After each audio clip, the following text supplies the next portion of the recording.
There is a quiet strength in those who listen more than they speak, in those who patch the wounds that others overlook, who choose empathy over escape, and who find the patterns of life not in crowds, but in petals, spores, and silence.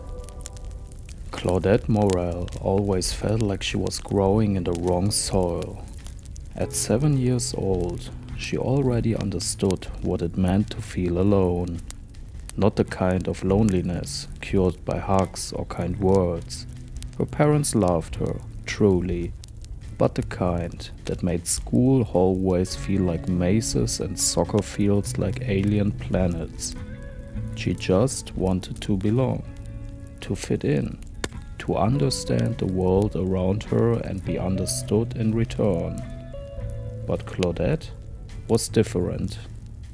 She struggled to keep up in class. Her thoughts were vibrant, full of color and life, but they didn't move fast enough for her teachers. The librarian called her addle-minded. When she tried to speak, the words tangled. Her voice would rise in volume, uncontrolled, and sometimes she forgot to breathe. Her teacher would scold her for daydreaming. Get out of the clouds, Claudette. But how could she?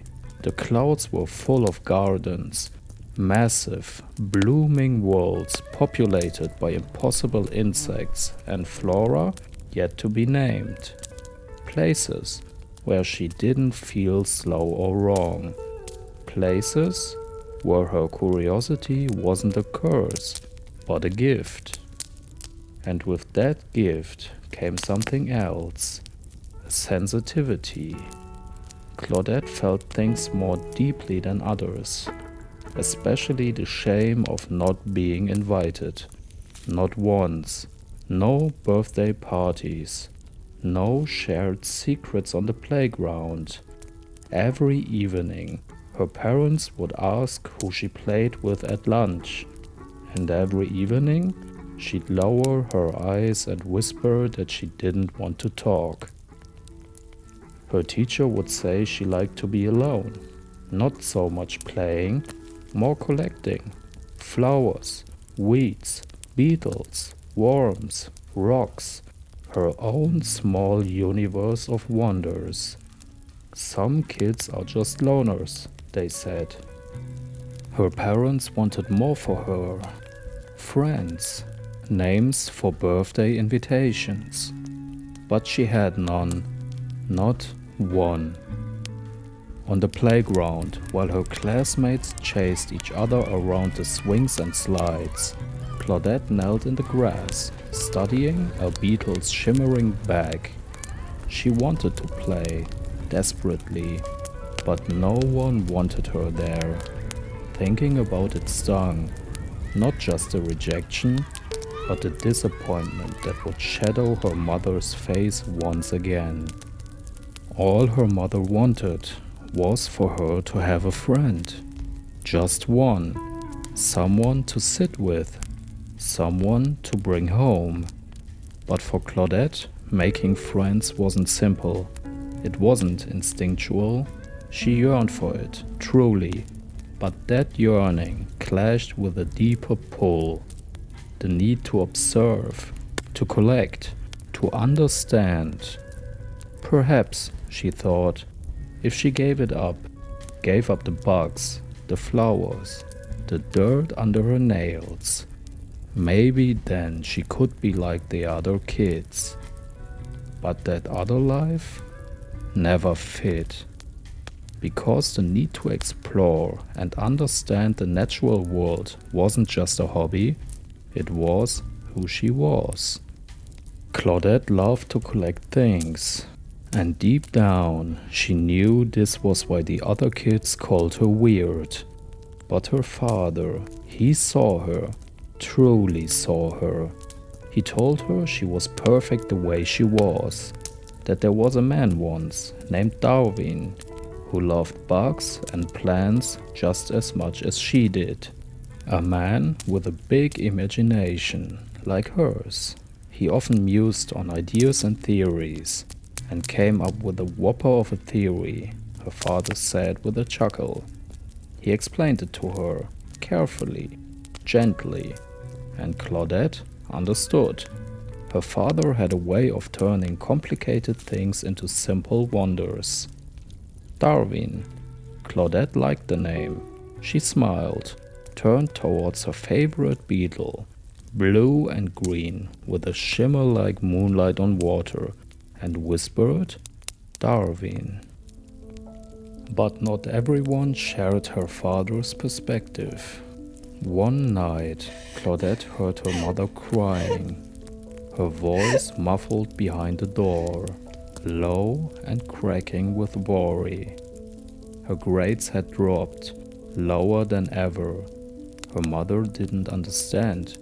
What was she doing wrong as a parent? Her father's voice came steady and calm.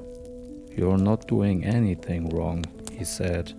Claudette's just wired differently, and that's okay.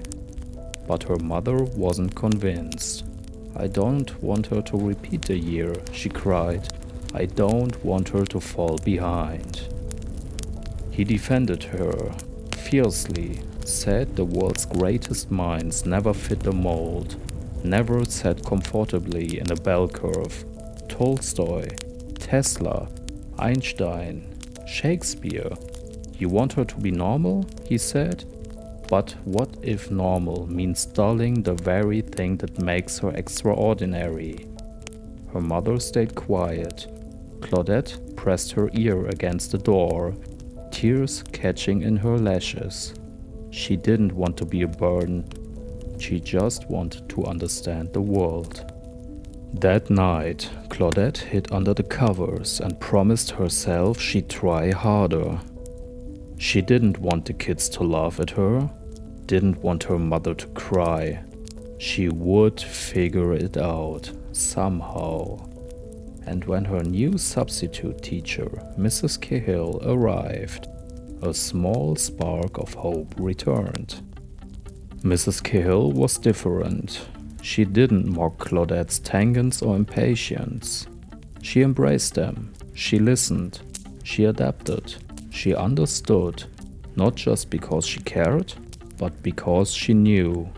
She'd struggled too, once, and she made sure Claudette didn't feel alone.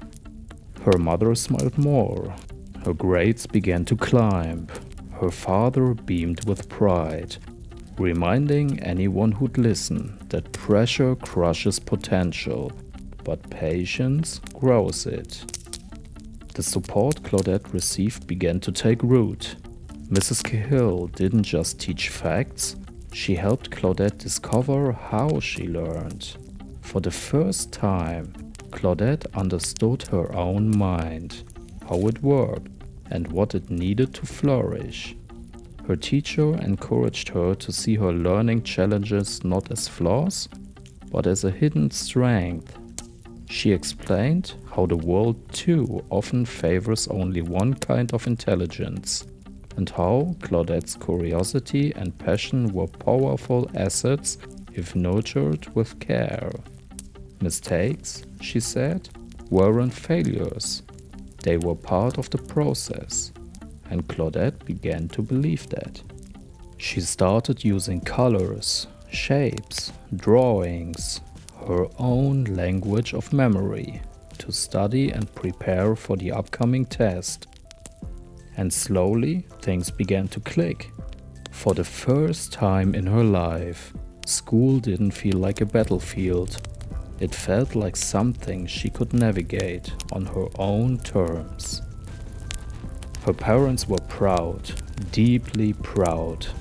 But still, her mother was worried. She wished Claudette had friends. She wished her daughter liked the things other girls liked. One evening, they argued behind closed doors. It was about her birthday. Her mother wanted to buy her a doll. Her father suggested something more in line with Claudette's passions. Something about insects, plants or bacteria. Her mother was upset. I just want her to feel normal, she cried. and her father, steady as always, said, "See her for who she is, not who you want her to be." Then came something Claudette didn't expect. Her mother sobbed and said she didn't want her daughter to be bullied the way she had been all those years ago. Claudette's eyes widened. In that moment, something shifted.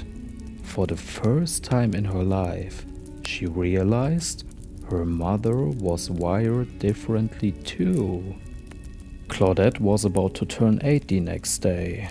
Normally, a child would be bursting with excitement, eagerly counting down every hour, every minute, every second until the moment they could unwrap their gifts. But Claudette felt none of this joy. Instead, a heavy dread settled in her chest at the thought of opening another present. Every year it was the same disappointment. Dolls, handmade crafts, shiny jewelry. None of it held any meaning for her. What she really wanted was something different. A magnifying glass to examine tiny creatures. A carefully gathered collection of stones. Or a set of books about plants and botany. Yet year after year, she forced herself to smile, to pretend she didn't want those things. Maybe, just maybe, if she could keep up the act, it would ease her mother's worries. Seeing her daughter happy about school, about her grades, that had been a rare and precious moment, something her mother desperately clung to. Years later, a special gift found focus. From the moment her parents finally gifted her a science kit, Claudette Morel found a sense of purpose. She was young, curious, focused, and utterly captivated by the world of experiments and observation. That early fascination led her on an accelerated academic path, earning her a scholarship and moving her away from her childhood home in Montreal. It was a hard decision, but opportunity rarely knocks twice. Unlike her peers, Claudette didn't thrive in social spaces. Crowds overwhelmed her, small talk exhausted her. Instead, she found comfort in quiet places and anonymous corners of the internet, forums, chat rooms, where she could simply be science girl and talk endlessly about botany. Helping others became a quiet joy, one rooted in shared knowledge and safety behind the screen. But nothing stays safe forever. One late evening, Claudette boarded a bus back from the city. The ride was long, the lights outside dim. Somewhere along the journey, she decided to stretch her legs, to take a short walk into the nearby woods. The trees whispered, the path seemed clear, just for a moment. Then it wasn't. She turned back, but there was no back, no trail, no bus stop, no distant hum of cars, only the forest. The sounds around her faded into stillness. The wind held its breath. The shadows between the trees deepened, not with menace, but with intention. The air thickened, not from cold, but from presence. An unseen awareness slowly unfolding in the dark. She felt it before she saw it. A pull, not on her limbs, but deeper, within her thoughts, her breath, her sense of time. A suggestion that she no longer walked alone. The forest blurred behind her, and before she realized it, there was no direction left to follow, just forward. Days passed. The forum noticed her silence only a week later. Yet Claudette hadn't vanished. Not completely. Here, in this strange, dark place, something inside her adapted. As fear thickened like fog, she turned to what she knew best: plants, nature, life clinging to survival, bushes to hide in, trees to watch from, roots that twisted with secrets. Her knowledge blossomed, and though her voice may be quiet and her hands may tremble, she has become something more, a presence cloaked in green, a whisper among leaves, something growing, even in the dark. Enter the portal, remain in the fog.